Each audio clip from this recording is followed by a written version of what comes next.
Good morning. Well, it might be afternoon or evening depending on when you're watching this, but it's morning here in Northern California. Welcome to another episode of the Overlanding Newbie. So it has been a while since I've done a video. There's a couple reasons why, and we'll get into that. But today I am on my way up to the Eastern Sierras, so just a little southeast of Lake Tahoe, outside of a little town called Markleyville, and going to be going up for 3 nights, 4 days, to do a little bit of deeper exploration in an area that's got this great interweaving of about 3 or 4 different canyons, very high desert, but it's an area that I've been to before. Actually, I'll put a link to my original video. Last year I went up here and kind of pre-scouted it, and totally fell in love with the area. The East Carson River runs through it. Not sure if I'll be able to get down to it on this trip, but wanted to take you along, and I'm going up this week to do a little exploration around the area for areas that I can do long-range shooting, anywhere from 1,000 yards to 2,000 yards. And from what I can tell on my Gaia maps, I have scouted out about,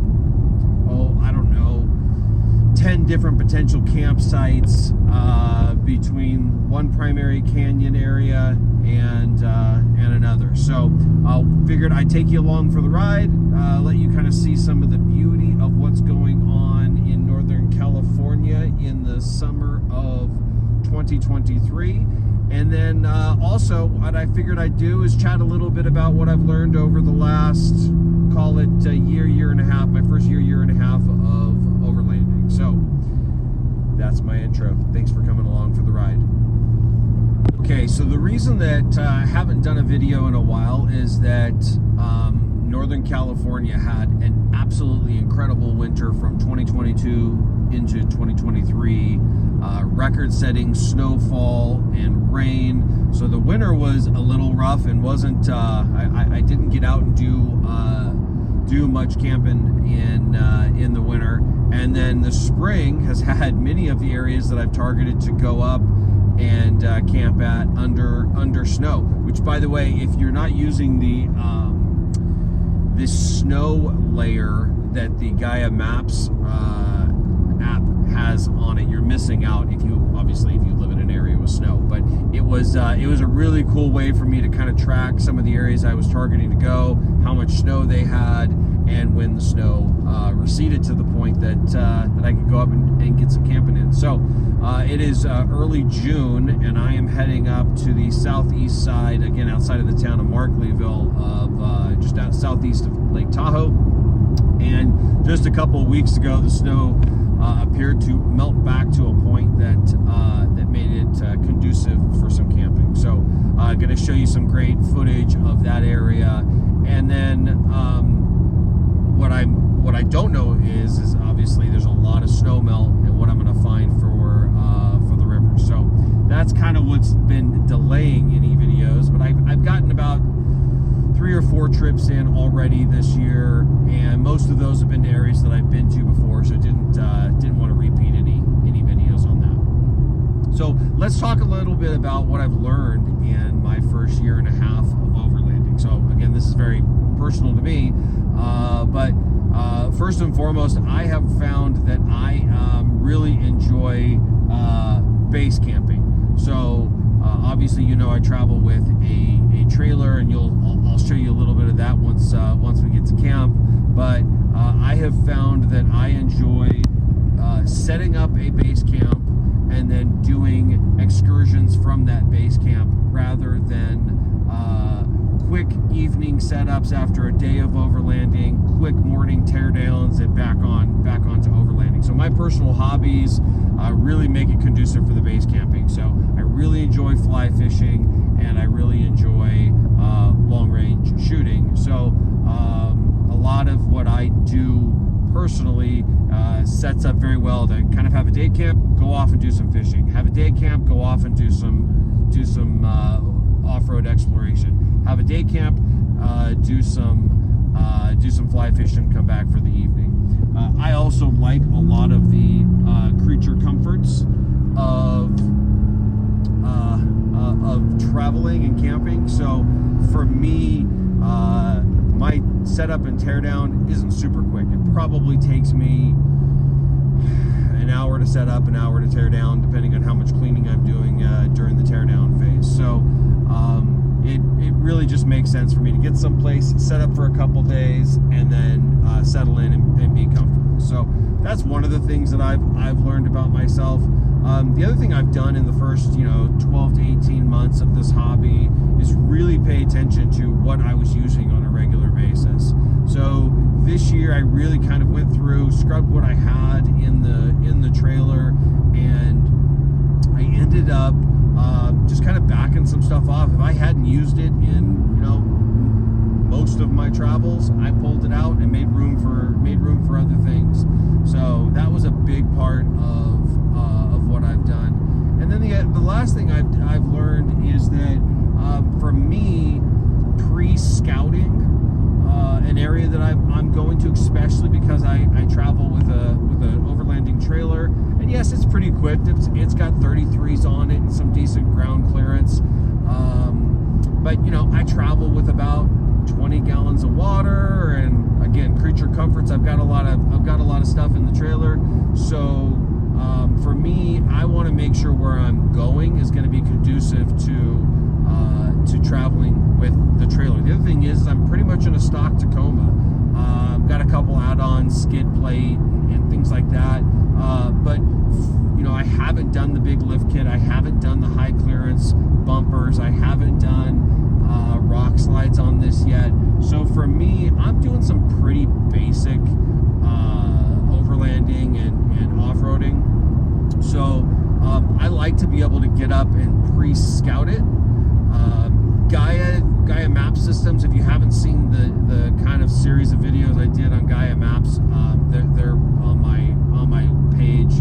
And Gaia Maps is great, and you can learn a lot from topo and some of the satellite imagery. But I have also found that things can be a lot easier or a lot harder than they look on the mapping system. So I've also learned kind of what to look for in that regard. But so a lot of what I have been doing in some of my off months is going up, pre-scouting, doing some day trips, finding out what is going to be really suitable for traveling with the trailer, and then coming back with follow-up trips like I'm doing this time, and actually doing it with the trailer. So for me, that's what I've learned. I hope that benefits some of what you're doing in your own off-road exploration. Get out there, enjoy our public lands. The more we use them, the more we have a voice in how they're being used and the conservatory efforts that are going into them, the better it's going to be for us, for our kids, for our grandkids. So get out there, use your public lands. I'm one. There's a couple other YouTubers that I really enjoy because they share their locations and tell you where they're going. When I get up in some of these areas, I'll explain where I'm at, so you can come up and explore them too. I don't think that there's anything beneficial that comes from keeping that too tight knit. Some of my fishing spots I might keep a little closer to the vest, but definitely we'll share some of the public lands of where I'm going. So anyways, I've been rambling. I'll give you a little footage on the way up Highway 50 as we're coming up through the Tahoe area, and then I'll check in with you when we get to camp. Thanks for coming along for the ride. Making a quick pit stop here at the South Fork of the American River just to show you how high this river is flowing right now with all the snow melt we have.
was going to top off my gas here in the one itty bitty pump in Markleyville, but I was just told by some nice guys on some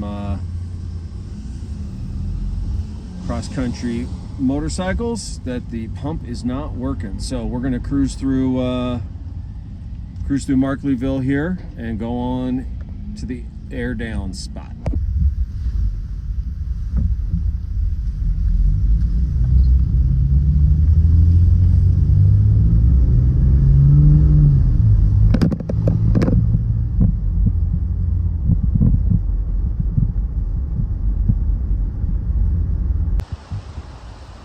Made a real quick stop here at Hangman's Bridge just before our air down location. Just thought I'd get a little video of the East Carson River here. You can see it in the background.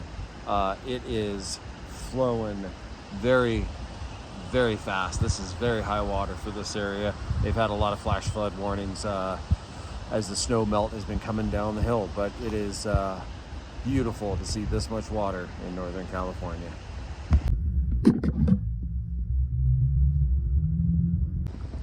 Well, I made it to my air down spot, and this is what I found.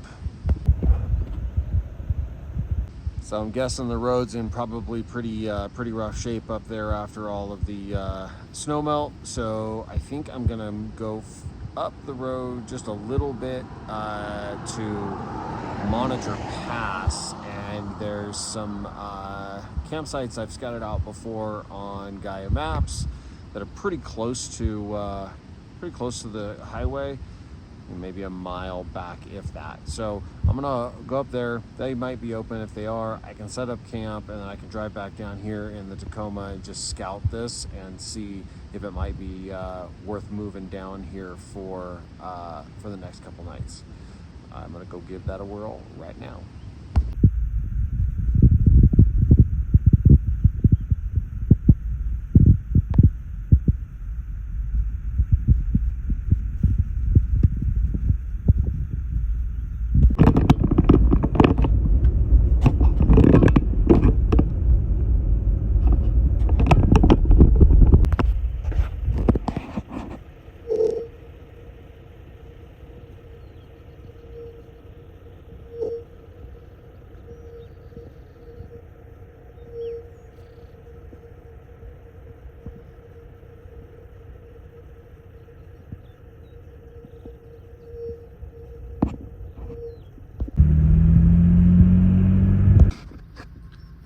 Well, this is my access to this loop here at the top of Monitor Pass.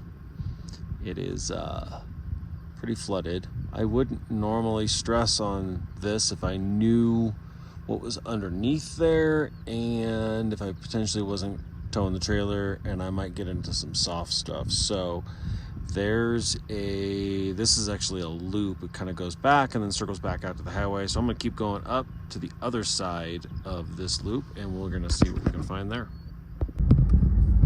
That is Monitor Peak ahead of us. I'm not sure if the video is gonna pick up on it, but there's a trail that goes up to the top of that. Part of one of the areas I wanted to explore while I was up here. All right, well, I reached a road that's open, not flooded. It is a different road than I had originally kind of scouted on Gaia Maps for this access, but as you could tell, it looks like it's in pretty darn good condition. And it actually ends up kind of going up that hill and staying on the highland, which may be beneficial because everything in the lowland is pretty marshy and I'm by myself and I don't want to end up getting stuck in the mud. So I may end up just exploring this route a little bit, see where it takes me, see if I can find a good spot to camp, at least for tonight. You can see we've been getting afternoon thunderstorms. I was hoping to get up here, get set up before the afternoon thunderstorms set in. So I'm gonna give this a whirl and we're gonna see how it goes. I'm gonna air down a little bit right now and then get on going.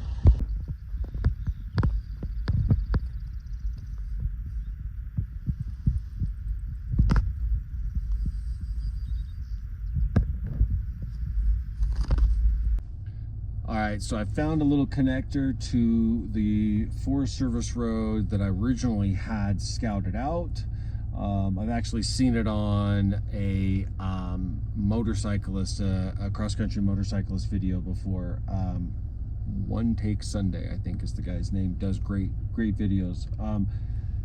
It looks in pretty good condition, so I'm gonna flip the camera around and let's take a ride on it.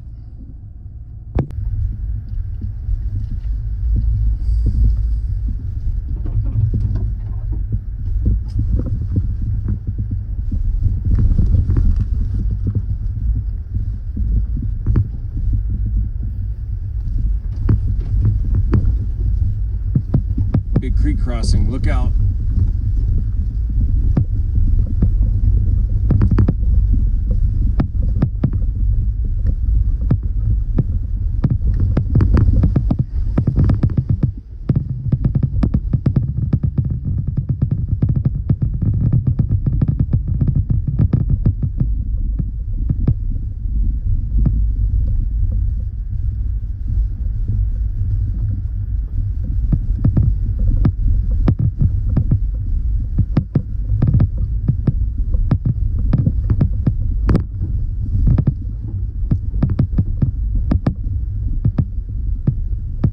Soft through here, but getting through it okay.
All right, so I just did a real quick walk down this spur road.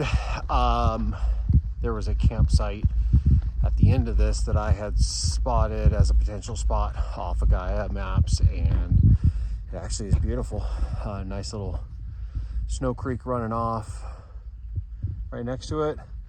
Enough room to turn around, I do believe, or at least make a few attempts at it. Ground solid enough down there, no bear tracks, so I think all in all it's could be a good spot. So I'm gonna grab it for now. We'll figure out what goes on for the next couple days, but for now I'm gonna get in there, set up camp, and go from there.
All right, this is camp. This is so nice. I don't know. I might just stay here and just base camp from right here. Got the little creek running in here.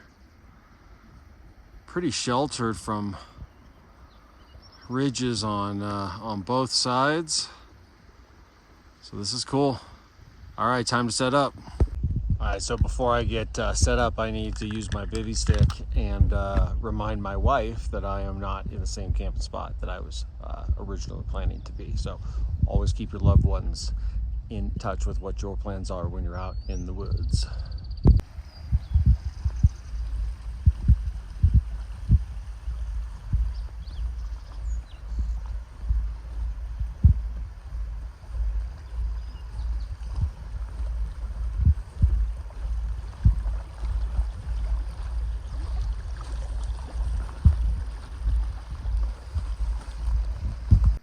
Well, a little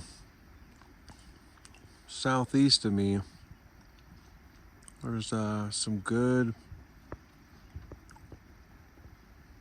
lightning, thunder coming on strong. About 4:30 in the afternoon. About time for that stuff to happen up here. Well, the afternoon rain came.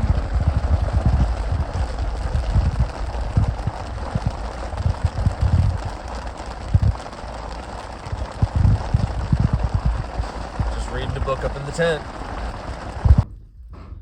Got tired of waiting for the rain to stop, and so I decided to just go for a little hike and see what the road up ahead of this spot that I stopped at looks like. And it looks like this. Yeah, it's pretty messed up. Hasn't been cleared, so a lot of work to do before this is runnable again.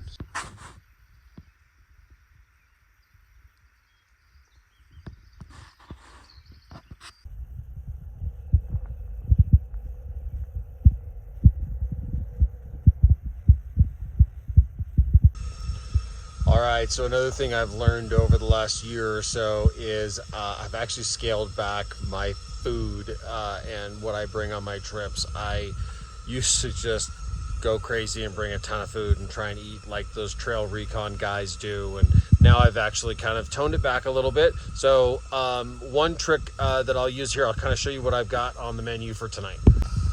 All right, so one of my favorite tricks is the pre-made salads. Those are great. Tonight I am doing chow mein and extra steak that I've got. So what I do is I barbecue a lot at home, and when I smoke, this is some burnt ends off of a brisket, and I always end up putting a little bit aside. I've got, you know, a bunch of pulled pork in the freezer, things like that, and I just kind of grab them and throw them in the ice chest when I'm heading out on a trip. So always make a little more than you think you're going to need, and then stash a little bit away for some of your trips. So just getting some water going. I'm going to pan fry those burnt ends up and probably just throw them right there in the ramen. Anyways, one little thing that I've been doing.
All right, well, I couldn't resist trying to find the longest span I think I could shoot here. So I think I'm somewhere around 600 yards. So I climbed up this ridge. You can see over my left shoulder there, my campsite.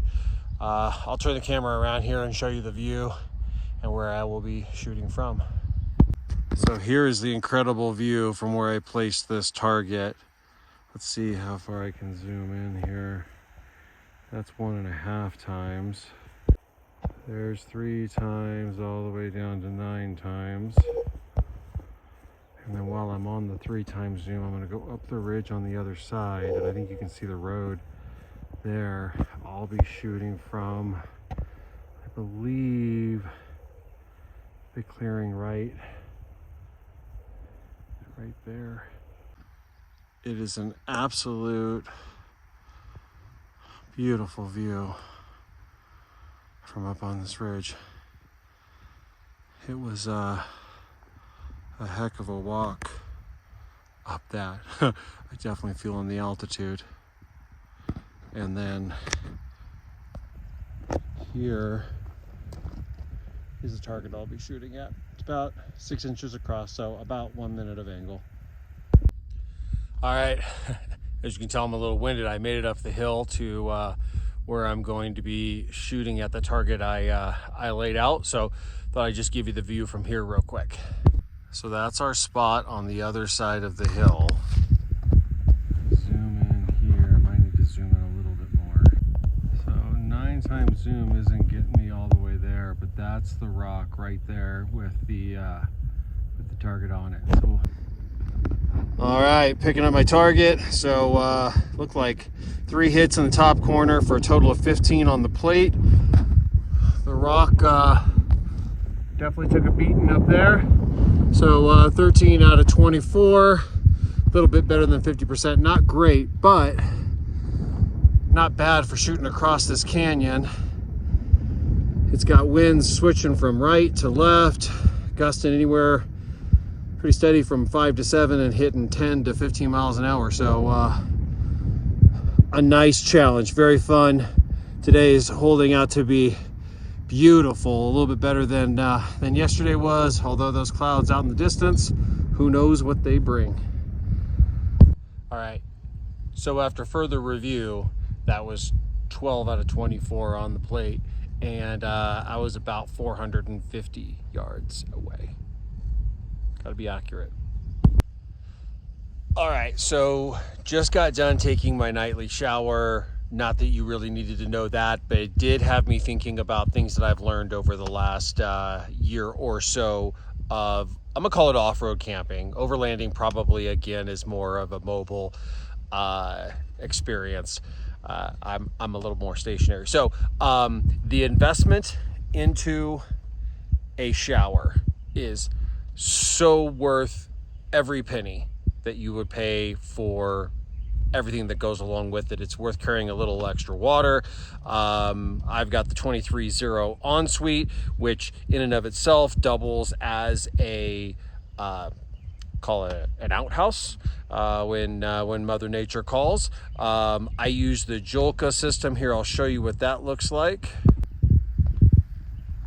So I just mounted it on the inside of one of my doors here, but hot water through a pump system. The kit comes with everything, including the kitchen sink. Literally, it just hooks into your propane tank to heat it, but it also gives me a sink in which I can do my dishes. And then here in my trailer, I've just got 2 10-gallon water boxes, basically, that I've just got plumbed, and then I mount my Julka pump right here, and everything just kind of hard plumbs right on into it. So absolutely well worth every penny. Oh, and one more thing, if you do the shower, and if you've got access to it, a recycled plastic soda or beverage pallet works great as something to keep you raised up off of the ground. So anyways, hope those little tidbits come in handy for you.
right, it's morning of day 3, and I think I'm gonna pack up first thing this morning, get a little bit of that coffee in me, and then pack up.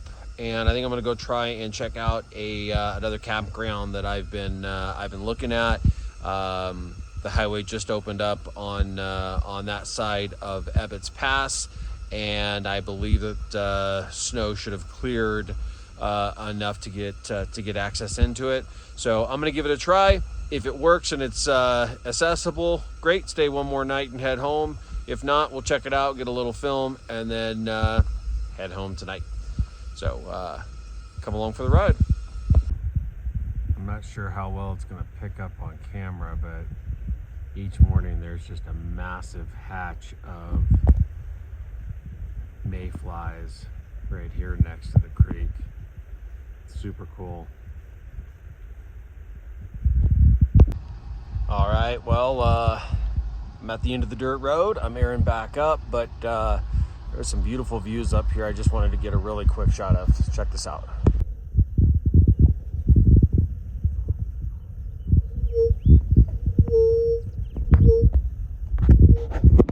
That's looking southeast of where I'm at. And then that tall ridge on the right is the one that was in front of camp. And I was basically at the bottom of it on the left-hand side, right way back in there. Just beautiful high desert. Still lots of patches of snow. Good times. Well, the access road to Wolf Creek is not open yet, as you can see there by that nice gate and sign warning of mudslides and hazardous conditions. So I guess we keep on trucking along. I am thinking I'm just gonna double back, head home back on Highway 88, maybe make a stop at Silver Lake. We'll see what it looks like there.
Judging by the covered up signs there and the closed gate back behind me, Silver Lake East campground is closed.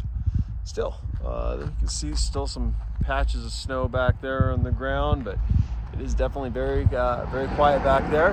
And across the way, Silver Lake West campground looks to have a lot of cones in front of its gate as well. So looks like these places are still shut up, but I'm gonna drive down to the lake, have a little lunch, get a little video of that, and looking forward to seeing the lake super full and maybe some flowing water coming out of the dam.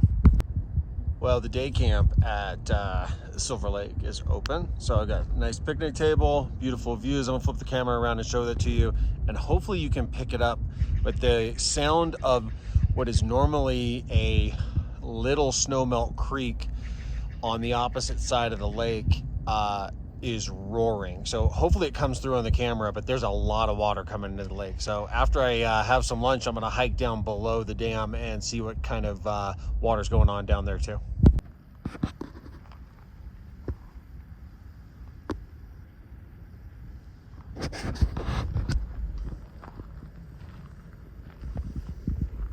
There's Thunder Mountain. And then straight off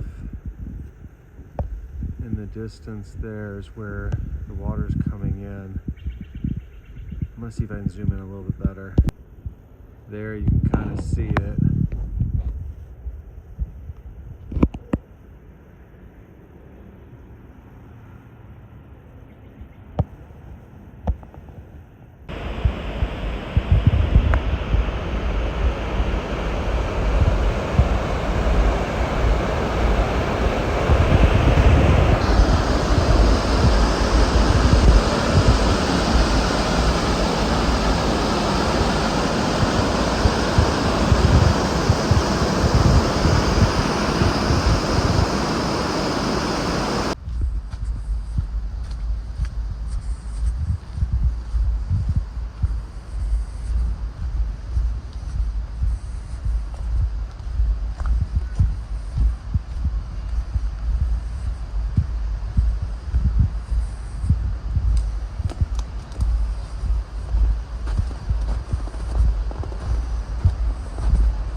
As you can see, there's still a lot of devastation from the recent wildfires through here, but this winter hopefully is going to give Mother Nature a really good hand with rebuilding all of this and obviously growing all of the seeds that were dropped when all of these trees started to catch fire.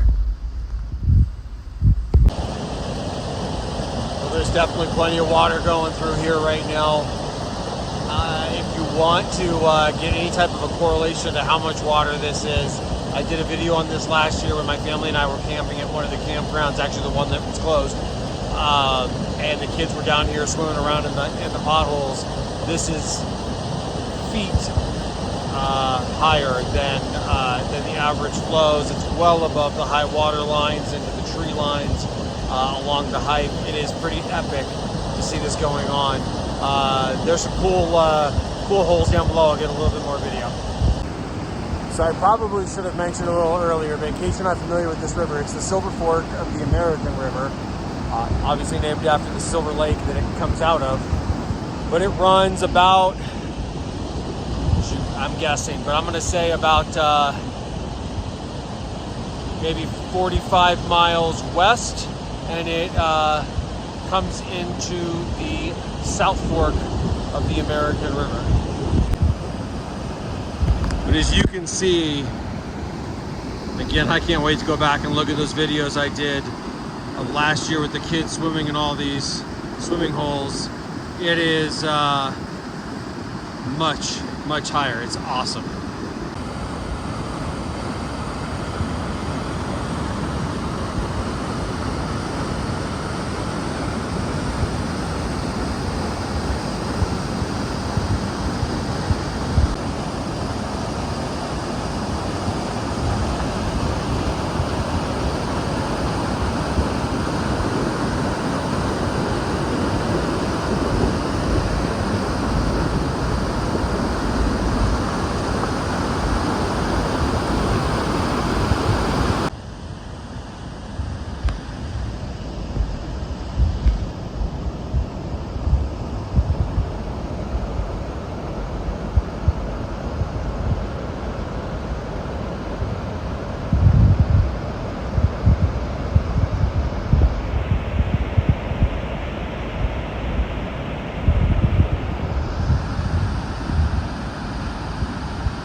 Alright, well, I'm quickly approaching the end of my trail back where I parked at the lake, and that means one thing and one thing only, that this trip is about to come to an end. And sad as it is to say, just means I gotta start planning the next one. So remember, use your public lands, stand up for your public lands, make your voice heard about your public lands, and we will make sure that we have them for a long time to continue. Second, I don't know everything. I hope some of these tips are useful to you, but I'm still definitely a newbie, but I know that this hobby's brought a lot of new people to it. So I hope there's a couple of these tips that can help you out along the way. And lastly, always remember, leave this beautiful place called Earth that we've got, leave it better than you found it.